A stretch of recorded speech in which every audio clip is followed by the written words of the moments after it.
Welcome back to Power and Politics. Public hearings on the Northern Gateway Pipeline kicked off yesterday, but not before the Natural Resources Minister, Joe Oliver, delivered what many saw as a preemptive strike against the project's opponents. He issued a scathing open letter warning that, quote, foreign-funded radicals were trying to hijack the pipeline review process. Whose agenda are the First Nations and environmental groups serving? Are the multinationals behind the pipeline more Canadian than the critics? Who should be able to be at the hearing?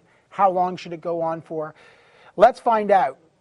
What is a radical anyway? In Toronto, John Bennett is the executive director of the Sierra Club. He wrote a letter to Joe Oliver. And Kathryn Marshall does public relations for EthicalOil. She's here as well. Thanks so much for being here, both of you. Thanks for having me on. Mr. Bennett, let me start with you. What did you think of Joe Oliver's letter calling environmental groups, essentially who are opposed to this, radicals, and saying, quote, foreign money is being used to really overload the public consultation process? Well, I assumed that the Conservative government got bored not having any new political opponents to beat up on, so they decided to take on the environmentalists.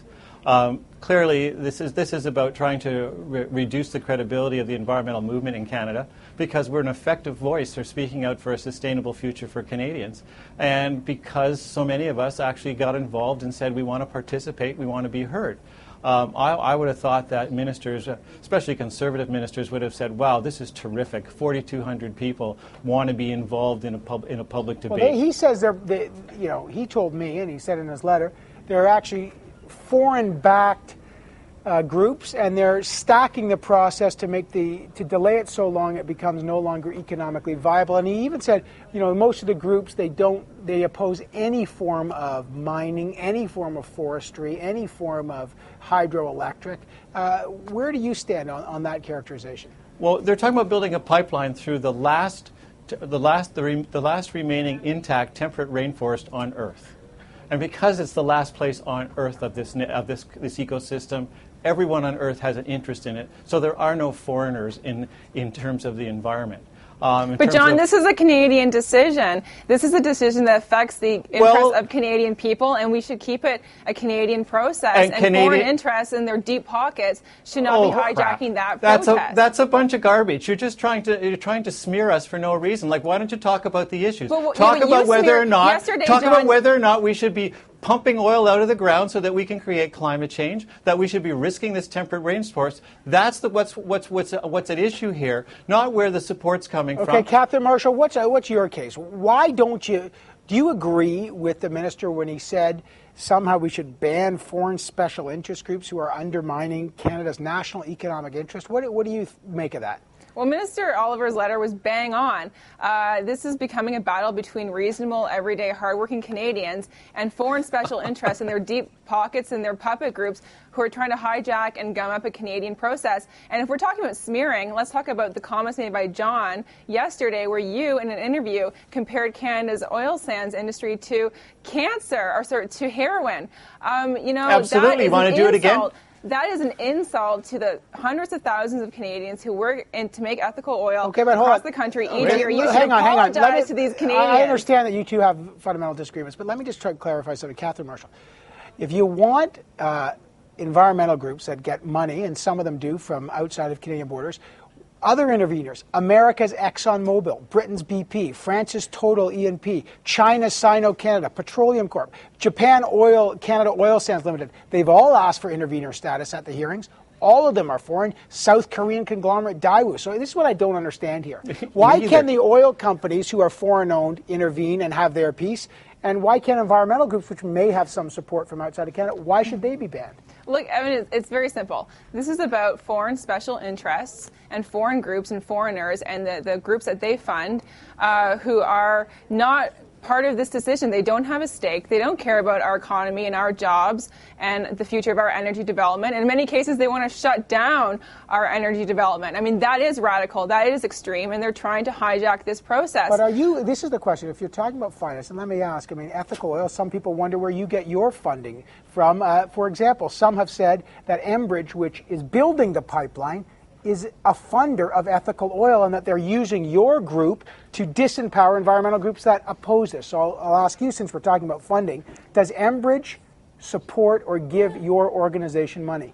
Look, we're a small grassroots advocacy organization, and this is about foreign special interests and their puppet groups who are trying to hijack a Canadian process. Okay, but John, are you? But no, I have a just a question second. for No, John. Kathryn Marshall, just answer the question. This isn't about our money. This is about foreign special interests who are trying to hijack the process, But Evan. I've asked you a question. You've accused environmental groups of being puppet groups. So let's ask: are we you don't take any receiving foreign money money. from? We take no foreign money. Absolutely, we're 100% Canadian. That wasn't my question. We are 100% Canadian. Are you taking money from Enbridge?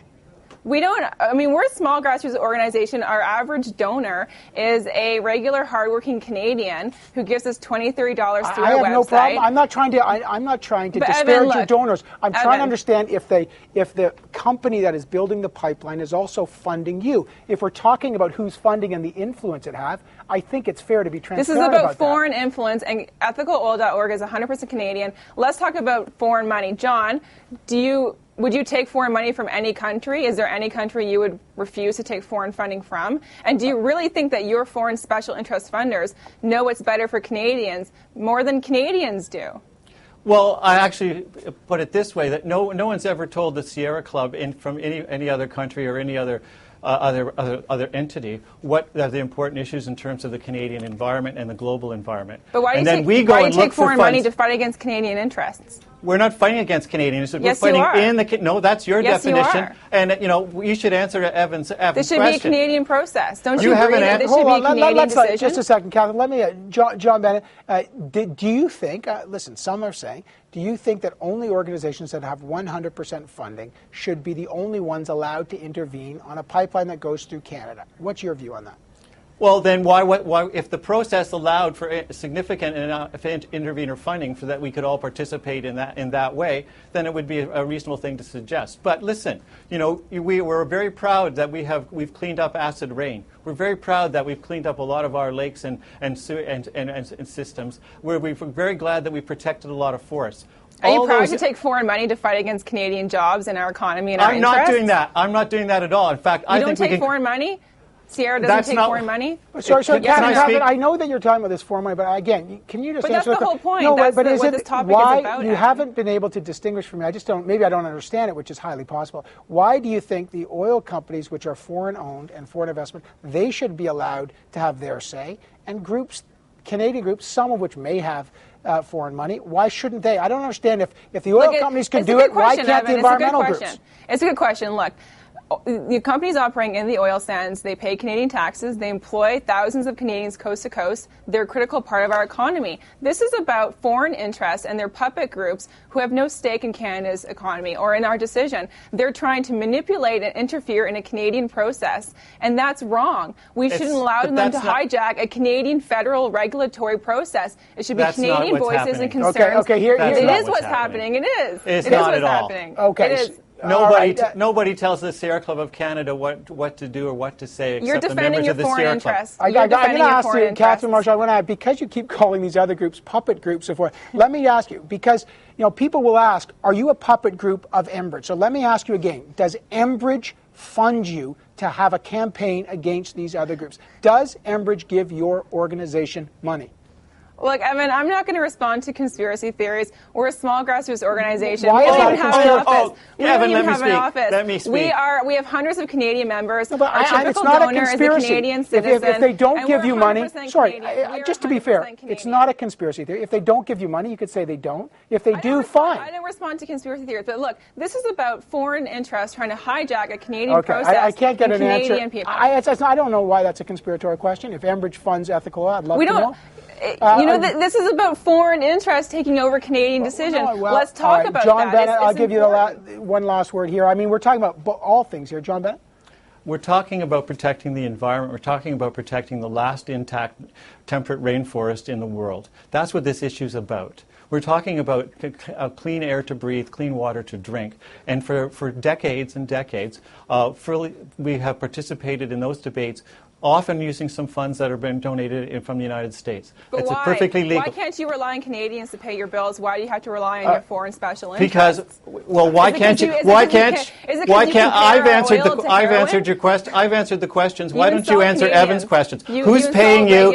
Who's paying you to be a surrogate for the oil industry? You're not a grassroots organization. You're a surrogate. I'm a student. Prove it. I do this to because answer I'm passionate Evan's about question. it. All right. Answer Evan's question. We didn't get an answer to if Enbridge funds ethical oil, although we got some more debate. You can see the passions around this. Kathryn Marshall, I'll give you one last chance. If you don't want to answer, that's fine. I just want to know if they do, if they don't. But Evan, the question is about foreign interests. We're 100% Canadian. Our regular donor is an average Canadian citizen, and this is about foreign interests and puppet groups who are hijacking the process. And I think it's shocking that John was comparing our oil to heroin. That's an insult to Canadians. No wonder he has to rely on foreigners to pay his bills when he's insulting Canadians like that. Sierra Club Executive Director John Bennett, Ethical Oil spokesperson Kathryn Marshall, spirited debate today. I appreciate both of you on. Thanks so much. Thank you.